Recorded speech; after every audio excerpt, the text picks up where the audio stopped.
Olá, meus amigos e minhas amigas, mais uma vez retomo essa tribuna política para falar de assuntos do Brasil como um todo e aqui do Distrito Federal. Como fiz as duas últimas mídias, vou falar sobre assuntos variados. Não vou me deter só em um só título, em um só tema. Meus amigos e minhas amigas, estamos vivendo, como já disse em outra oportunidade, uma quadra muito difícil nesse Brasil. O governo que tomou posse há 6 meses atrás está tentando de todas as formas aprovar as reformas, mas encontra resistência dentro do parlamento, principalmente na Câmara dos Deputados. E também no Senado, que agora mais recentemente derrubou o decreto das armas.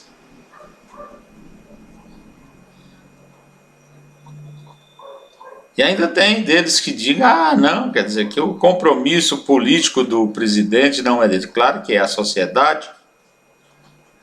Elegeu o presidente da República para executar os programas que ele apresentou. Os derrotados têm que ficar pianinho, caladinhos. Fazer oposição, naturalmente, faz parte da democracia. Mas oposição, não perseguição como eles estão fazendo com o presidente Jair Bolsonaro e os filhos dele, vereador, deputado federal e senador. Eles têm legitimidade para opinar na política do Brasil, pois foram eleitos também, assim como o pai, para se expressar de acordo com as opiniões dele. Isso é um contrato político, um contrato social firmado nas eleições. E eles não estão fugindo ao discurso de campanha. Agora, tudo que eles falam e fazem, a oposição e certa mídia golpista quer ou querem criminalizar, querem escandalizar qualquer fala do presidente da República. Democracia, minha gente, é democracia, é um regime de convivência urbana, é um regime de convivência harmonioso, não é bagunça, não é briga de rua, não é anarquia. Meus amigos e minhas amigas, temos que estar atentos, porque esse jogo que fazem no parlamento, no governo, eles nos afetam.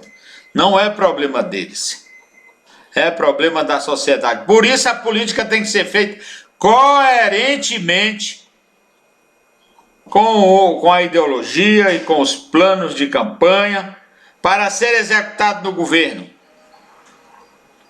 É isso que acontece. E o atual governo tem puxado realmente os programas de governo para os programas eleitorais apresentados à sociedade, à comunidade brasileira como um todo. Essa é a realidade, meus amigos e minhas amigas.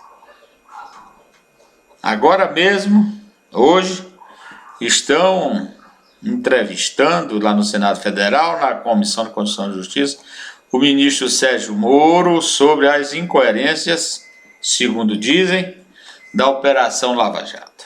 Não vou entrar no mérito, eles estão discutindo lá tudo isso, senadores, os que apoiam, os que não apoiam, mas devem trazer ao Brasil, à comunidade nacional, um resultado que seja aceitável, que não seja briga de galo, porque o Congresso Nacional não é uma rinha. Meus amigos e minhas amigas, hoje mesmo vão começar a discutir a reforma da Previdência, a nova Previdência, na comissão especial que está analisando o assunto. O relator apresentou um projeto, um relatório, um parecer, que não destoa muito do que é o governo em termos de economia de 1 trilhão em 10 anos. Contudo, ficou de fora um ponto importantíssimo, que é a capitalização para a aposentadoria. O parlamento está achando muito difícil para o homem pobre, o homem de salário mínimo, 2 salários mínimos, economizar para a sua aposentadoria. Eu também acho que isso é um dever do Estado, ajudar uma parte do Estado e uma parte da própria pessoa, descontado no olerite. E o regime, para mim, o mais importante, o mais seguro para o povo, é o regime de repartição. O que nós temos agora, só com ajustes de participação, para que haja isonomia, igualdade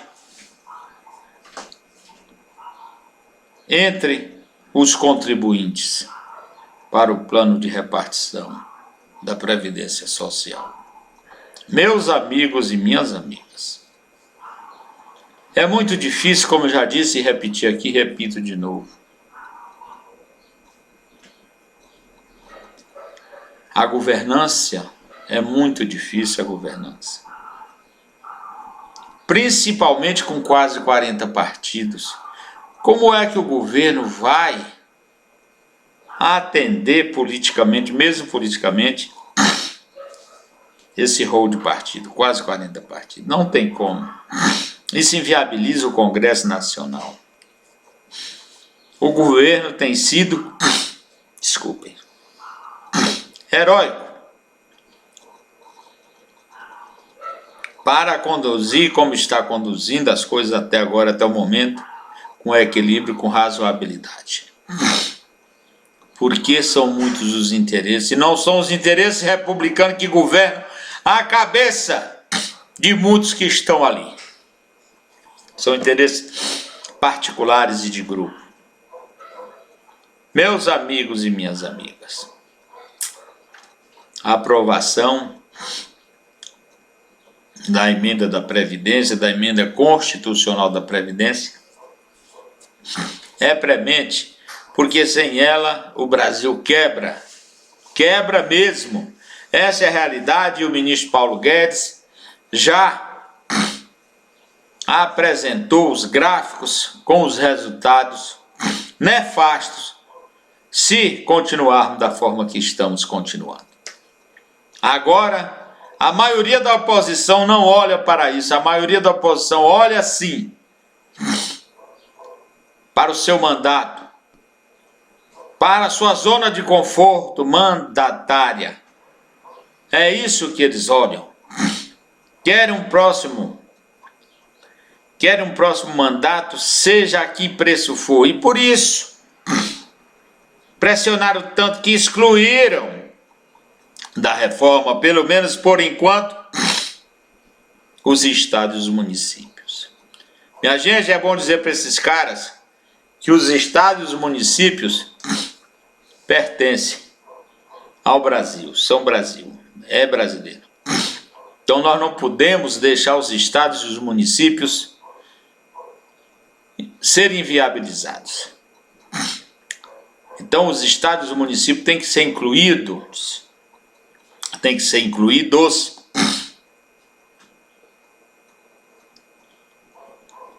na reforma, nem que seja incluído agora nesse relatório complementar, suplementar, que dizem que o relator vai apresentar.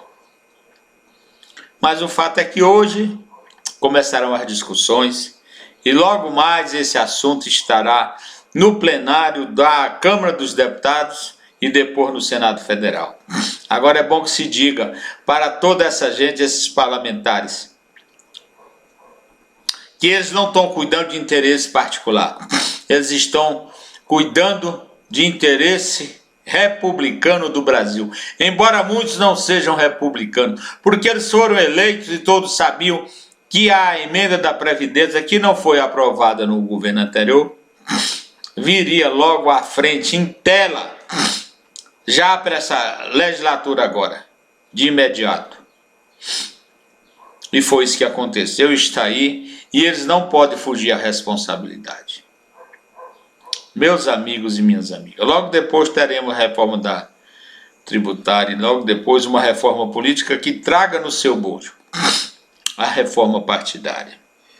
Ou seja, uma forma de convivência política no Congresso Nacional em que os governos possam sentar e negociar da melhor maneira possível. Se bem que o governo Jair Bolsonaro não tem aceitado, e eu sei que não vai aceitar as práticas velhas anteriores. E assim está dando uma nova visibilidade ao Congresso Nacional. E eu creio até de credibilidade. Muito embora muitos estejam de cara fechada, querendo negociar diretoria de empresas, diretorias de agências, de institutos e ministérios.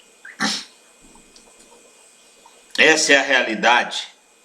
Então, o político brasileiro tem que saber que mandato é coisa séria.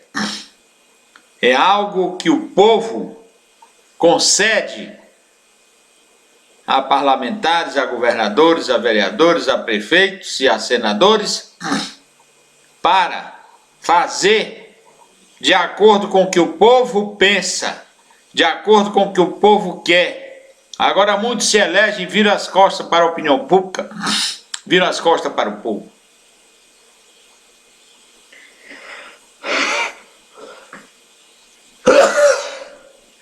Desculpe, minha gente. Isso acontece toda vez que me aproximo de um aparelho eletrônico. É uma alergia. Me perdoe. Peço perdão por essa e por outras, que acontece muito. Mas, meus amigos e minhas amigas, quero agora ferir alguma coisa aqui no Distrito Federal. O governador Ibanez Rocha se elegeu prometendo mundos e fundos, por exemplo, na área da saúde. A saúde, no entanto, piorou sobremaneira,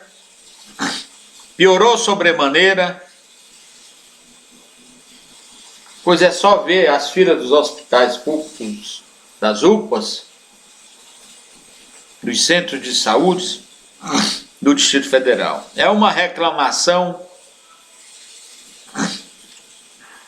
sem fim. E o povo reclama com razão, pois levam suas crianças, seus idosos aos hospitais e não encontram médicos lá ou o suficiente para atendê-los. Passam noites, dias e noites em filas intermináveis, aguentando o mau humor de médicos e de funcionários do sistema de saúde. Muito mau humor.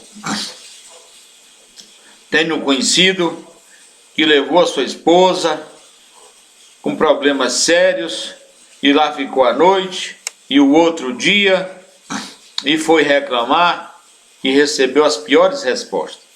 Muita gente sem educação, sem preparo para atender o público, não sabendo eles que o salário deles é pago pelo povo. Minha gente, isso não pode acontecer. Agora outra coisa aqui no Distrito Federal. O Distrito Federal tem o maior índice de desemprego do Brasil. O Distrito Federal, uma unidade pequena aqui da Federação, a capital federal, o Distrito Federal tem mais de 350 mil desempregados. Minha gente, a criminalidade aumentou sobremaneira. É uma coisa inaceitável. É uma coisa inaceitável. As invasões se multiplicaram, invasão de terra pública e terra privada. Enfim,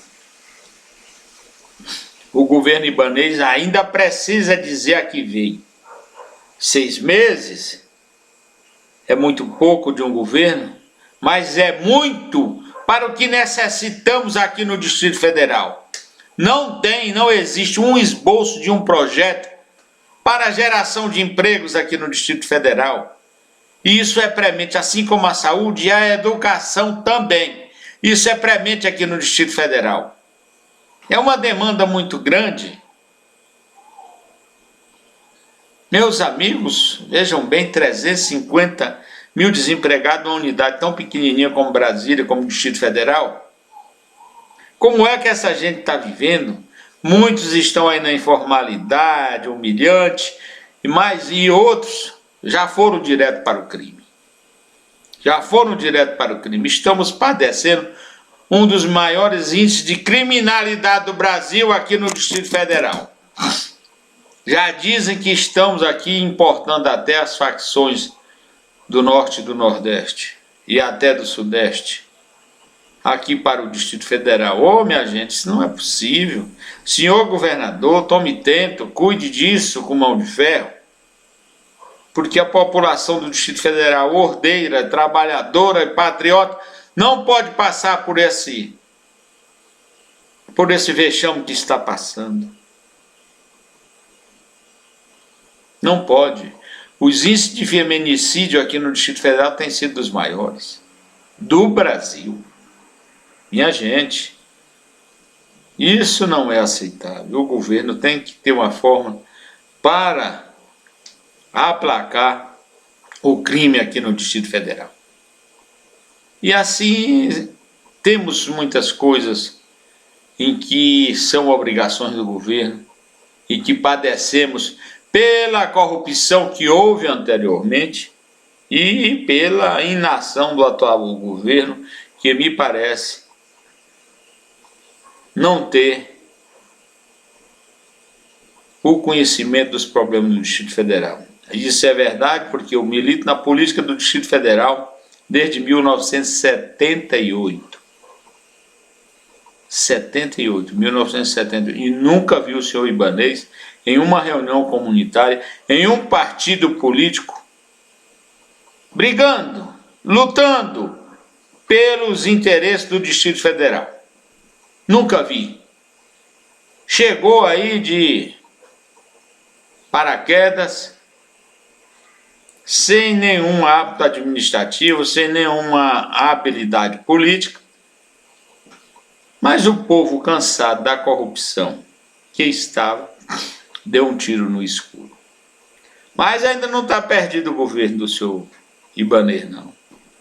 Ele pode ainda lançar mão de instrumentos que possam trazer ao Distrito Federal a tranquilidade do emprego da maioria dos seus cidadãos em idade economicamente ativa. Meus amigos e minhas amigas, é muito difícil. Até a minha posição aqui, que é uma posição diletante, não estou aqui em busca de mandato, não estou aqui em busca de homenagens. A minha ação aqui é porque eu sempre tive uma iniciativa política na minha vida, então eu estou aqui tentando colaborar de alguma forma. Veja aí, eu tenho mais de 200 horas de vídeo no YouTube e todas são falas consentâneas com nossos problemas, com a nossa realidade. Meus amigos e minhas amigas, vejam bem como é que nós estamos. Agora nós temos essas reformas que precisamos, todas que já falamos aqui maçantemente. Mas temos outros problemas que foram esquecidos e não podem. Nós temos um problema maior no Brasil que tem que ser resolvido, que é o problema da convivência do homem do semiárido com a seca, Minha gente, choveu 18 e agora 19 também está chovendo um pouco no Nordeste. Os reservatórios se elevaram um pouco. Mas a próxima seca terrível já está à porta. Porque isso acontece ciclicamente. Agora a última seca que nós tivemos até 18 foi uma seca de 7 anos. Uma seca avassaladora. E o homem lá do Nordeste desassistido. O poder central reage um pouco quando a coisa já está derramada mesmo. Mas não faz uma prevenção, um projeto para capacitar o homem nordestino, o homem do semiárido, o homem do polígono da seca a conviver com a seca. Porque a seca ninguém tem como combater. A seca ela é real para o povo nordestino, para o semiárido, como a morte. É tão certa quanto a morte. Meus amigos e minhas amigas. Então, eu falo isso aqui para os governos ouvirem. Não estou brincando. Isso aqui, essa tribuna política não é uma tribuna de brincadeira. Cada palavra que eu digo aqui é séria e fundamentada na realidade que nós vivemos. Uma coisa que eu tenho falado aqui maçantemente é do Pacto Federativo. Nós temos que ter um Pacto Federativo com um instrumento que autorize a União a intervir em todos os estados que chegaram à inadimplência, como chegou o Rio de Janeiro, como chegou o Rio Grande do Sul, como chegou Minas Gerais, como chegou o estado de Goiás e outros que estão aí na fila entrando nessa situação. Tem que ter um instrumento lá, alguma coisa que autorize a União a intervir. Porque o Rio de Janeiro e o Rio Grande do Sul e Minas Gerais e Goiás estão da forma que estão porque o povo dessas unidades da federação elegeram seguidamente corruptos para governar o estado. E esses corruptos, vejam bem, eu gosto de colocar o estado do Rio de Janeiro em 5 governadores. Todos 5 ou foram presos ou estão presos, os últimos governadores vivos que estão aí. Veja bem, minha gente, o Rio Grande do Sul, que se gabava de ser uma unidade da federação diferenciada, é a pior. Foi a que quebrou primeiro, está aí. A diferença deles está aí, a diferenciação. Que como o Rio de Janeiro é também um dos estados mais corruptos, mais safados da federação na forma de governar.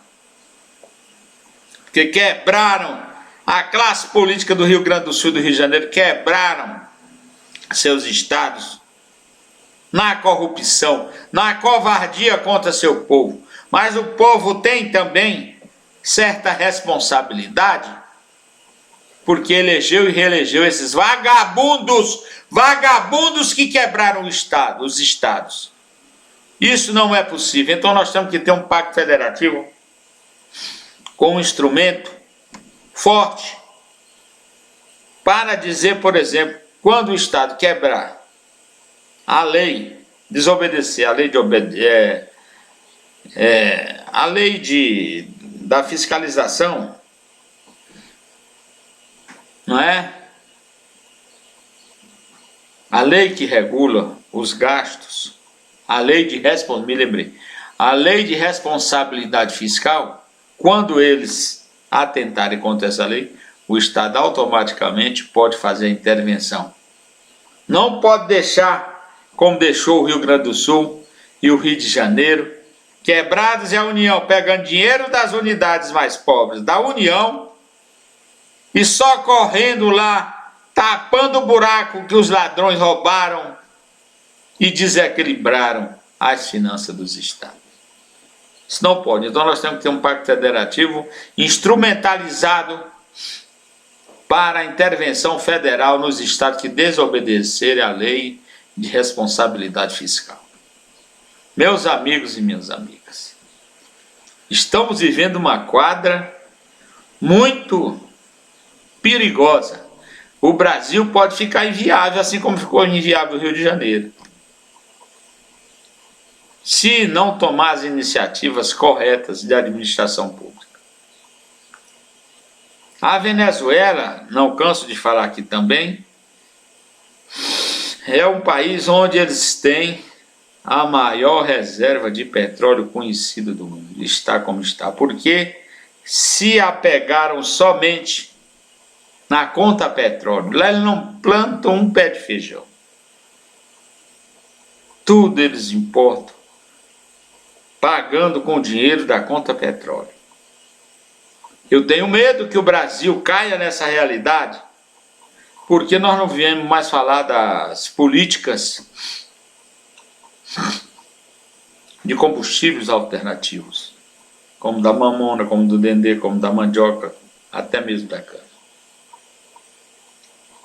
Sepultaram essas políticas covardemente, criminosamente. Eu aqui me lembro do senador Alberto Silva, finado senador Alberto Silva, lá do Piauí, quando era chefe da assessoria parlamentar do Ministério da Agricultura, na gestão Pratini de Moraes. Ele ia lá por diversas vezes empolgado com a produção de óleo diesel a partir da mamona.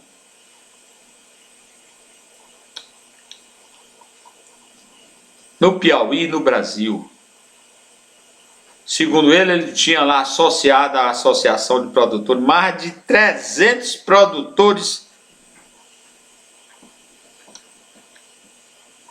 de mamona para a produção de óleo da mamona, óleo diesel da mamona, e que a Universidade Federal do Piauí já tinha abraçado essa ideia e já estava fazendo certa produção científica e experimental.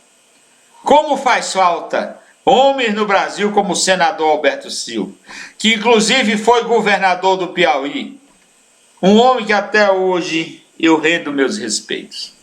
Senador Alberto Silva, onde o senhor estiver, olhe pelo Brasil, porque a safadeza aqui no Brasil, a safadeza política impera.